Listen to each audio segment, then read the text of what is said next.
அவள் சும்மா தான் போட்டு பார்த்தா. நான் தான் நினச்சினுக்கிறீங்க நீங்கன்னு தெரியல மனசில். ஒரு வேலைக்கு ஒத்தாசை கிடையாது. காலேஜ் போகிறீங்களா இல்லை ஃபேஷன் ஷோ போகிறீங்களா? ஒரு துணியாக கைடி மாற்றின்னு இருக்கிறதுக்கு. நல்லா இருக்குதா துணி கீஞ்சி போகாத, ஏதோ ஒன்று போட்டுன்னு போகலான்னு இல்லாத இந்த துணி போட்டு போனோம் அந்த துணி போட்டு போனோம் இதே நினப்பில் தான் இருப்பீங்க போல்தே. படிக்கிறதுலாம் நினச்சி பார்க்குறீங்களா இல்லையா? அப்படிலாம் எதுவும் இல்லைம்மா. என்ன அப்படிலாம் ஒன்றும் இல்லை.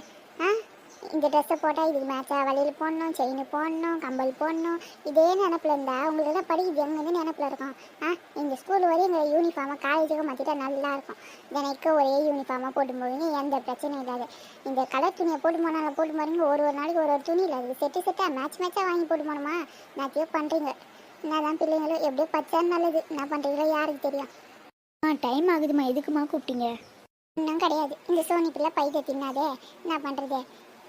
அப்புறம் பட்னியாக போகிறேன், எனக்கு எதுவுமே வேணான்னு சொல்லுவாள். அதுக்கு தான் பூரி எடுத்துன்னு வந்தேன். வீட்டில் ஒரு 4 பூரி வச்சுக்கிறேன், பத்தாது. குருமாலாம் எதுவும் இல்லை, அதான் ஊற்றி எடுத்துன்னு வந்தேன். இந்தாங்க 2 பேரும் பூரியை சாப்பிட்டு கிளம்புங்க.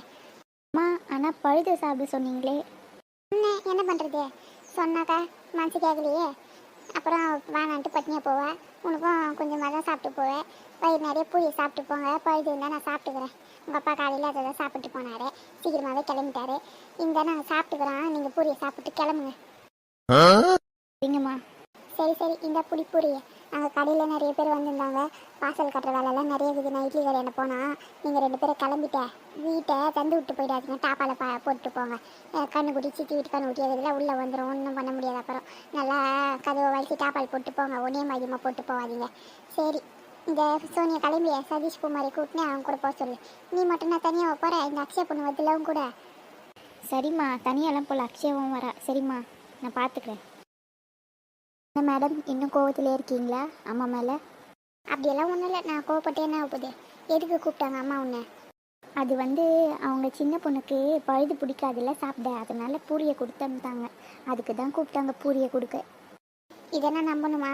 இதெல்லாம் வேற யாருக்கிட்டனா சொல்லு, நீ போய் வாங்கி வந்தது தானே. அப்படி பைத்தியக்காரி, அம்மா தானே கூப்பிட்டாங்க வெளியே இருந்துச்சு. அப்புறம் என்னன்னு கேட்டால், இந்த மாதிரி சோனி சாப்பிட மாட்டா, வீட்டில் ஏற்கனவே பூரி வச்சுக்கிறேன், மசாலா இல்லை, அதனால தான் பூரி 2 மசாலாவும் வச்சு கொடுத்தாங்க. நீங்கள் 2 பேரும் பூரியை சாப்பிட்டு போங்க, பழுது இருந்தால் நான் சாப்பிட்டுக்கிறேன்னு சொன்னாங்க. அப்படியா? சரி போ, அப்போ சாப்பிட்டே கிளம்பலாம், லேட் ஆகிட போகுது. ஏண்டி அந்த கோழியை திட்டாண்டி அங்கேயே இருக்குதே, வர மாடு எப்படி ஓட்டி மாறான்? ஒரு ஓரமாக ஓட்டிமா என் மாட்டை. சரி, சாப்பாட்டில் கொஞ்சம் உப்பு கம்மியாகுதே, உள்ளே போய் போட்டுனோம் கூட சாப்பிட்டுலாம். மதியானம் போடும் போது உப்பு போட்டு சாப்பிட்டுக்கலாம். பாட்டி இங்கே தான் இருக்கீங்களா? நான் காலேஜ் போயிட்டு வரேன் பாட்டி. ஏண்டி நல்ல துணியெல்லாம் எடுத்துன்னு வந்தா? என்ன துணி இது? முதல்ல என்ன இது கைத்தில் அவ்வளோ பேச மாட்டி வச்சுக்கிற மாட்டுக்கு ஒரு இருக்கான்.